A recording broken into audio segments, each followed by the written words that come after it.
ایک خاندان کے ایک فرد پر قربانی ہے یا سب نے ہی قربانی کرنی ہے؟ یہ بھی آج کل بڑا کریٹیکل ایشو ہے.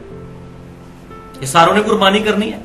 ایک خاندان میں جتنے بندے ہیں اور سارے امیر ہیں تو کیا سارے ہی کریں گے؟ تو بہتر تو یہی ہے سارے ہی کریں. جتنا میٹھا ڈالیں گے اتنا ہی بہتر ہے. آخرت کے لیے سیف کریں اس کو، عبادت. لیکن دین کی طرف سے اوبلیگیشن ہے کہ ایک خاندان کی طرف سے ایک قربانی ہوگی. ایک خاندان، ایک فیملی. اب فیملی یہ نہیں ہے کہ 5 بھائی ایک گھر میں شادی شدہ رہ رہے ہیں تو یہ ایک فیملی ہے، نہیں. ایک شادی شدہ بندہ اور اس کے بچے، یہ ایک فیملی ہے. ایک گھر میں اگر 5 بھائی ہیں تو یہ 5 فیملیز ہیں، الگ الگ اپنی قربانی دیں گے. یہ نہیں ہے نہیں جی ہم تو ابا جی کو تنخواہ دیتے ہیں، ایک ابا جی نے قربانی کر دی سب کی طرف سے ہوگی، نہیں. باقی خرچے لادا لادا ہیں، قربانی کی باری ہے تو ابا جی دیں گے، نہیں.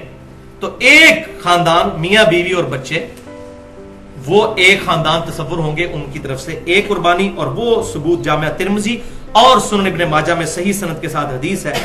عطا بن یسار تابعی کہتے ہیں کہ میں نے سیدنا ابو ایوب انصاری جو نبی صلی اللہ علیہ وسلم کے میزبان تھے ان سے پوچھا کہ آپ صلی اللہ علیہ وسلم کے زمانے مبارک میں آپ لوگ قربانی کس طرح دیا کرتے تھے؟ تو انہوں نے کہا کہ آپ صلی اللہ علیہ وسلم کے مبارک زمانے میں ہم میں سے ہر شخص ایک خاندان کی طرف سے ایک ہی بکری قربان کیا کرتا تھا، اور وہ اس کے اور اس کے گھر والوں کی طرف سے تصور ہوتی تھی. لیکن بعد میں پھر صورتحال خراب ہوگی اور لوگ باہم فخر کرنے کے لیے ایک سے زیادہ قربانیاں کرنا شروع کر دیں، جس کا ذکر اگلی حدیث میں موجود ہے سنن ابن ماجہ میں ہی اور المستدرک للحاکم میں صحیح سند کے ساتھ.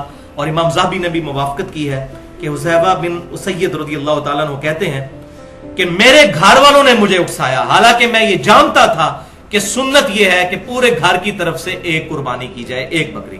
لیکن میرے گھر والے مجھے اکساتے ہیں کہ میں زیادہ قربان کروں تاکہ لوگوں میں فخریہ طور پر یہ بات. یہ صحابہ کے زمانے میں یہ کام شروع ہو گیا کیونکہ امت کا فتنہ تو مال ہے نا. تو پھر وہ صحابی کہتے ہیں کہ اب ہم زیادہ قربانیاں کرتے ہیں، اگر نہ کریں تو لوگ ہمیں کہتے ہیں یہ کنجوس ہے.